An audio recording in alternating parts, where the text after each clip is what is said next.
Marija Luisa Scicluna rebħet il-Premju Nazzjonali għal Volontarjat 2019 għal ħidma bla waqfin tagħha mal-Fondazzjoni Oasi Fawdex. Marija Luisa ilha twettaq xogħol volontarju mal-Oasi għal dawn l-aħħar 23 sena fejn ilha minn dakinhar tagħti faraġġ u kuraġġ lil diversi familji li jħabbtu wiċċhom mal-vizzju tad-droga. Marija Luisa waqfet grupp ta' madwar 60 volontier biex kontinwament jagħtu appoġġ lil din il-fondazzjoni. Fit-tmiem iċ-ċerimonja hija qalet li l-volontarjat sar parti minn ħajjitha. Il-volontarjat hija xi ħaġa li tik ħafna sodisfazzjon u ħafna fulfillment għaliex inti tara l-bżonn tkun qed tgħin il-ħaddieħor u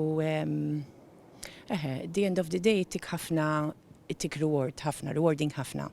Il-premju għal volontiera żagħżugħa ingħata lil Gabriella Meli li tagħmel xogħol volontarju mal-Girl Guides Malta.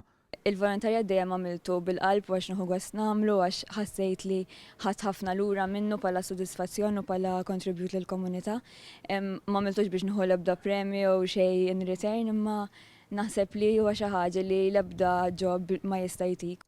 Il-premju tal-għaqda volontarja ngħata lil Migrant Offshore Aid Station waqt li l-premju għall-kumpanija ngħata lill-kumpanija Tangiers International għas-sosten li tagħti lil-għaqdiet volontarji u li jaħdmu f'ambjent ta' periklu. Il-President ta' Malta George Vella qal li l-volontarjat huwa pilastru kbir u ferm importanti fis-soċjetà tagħna u li dan jaqqat in-nies billi jneħħi s-sens ta' solitudni u jsaħħaħ is-sens ta' komunità fl-individwu.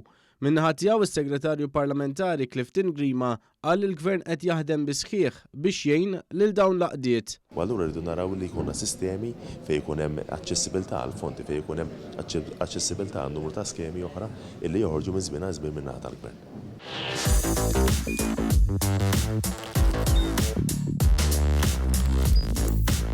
Idħol fuq one.com.mt u hemmhekk tista' tara l-programmi kollha li jxandru fuq One permezz ta' One Play.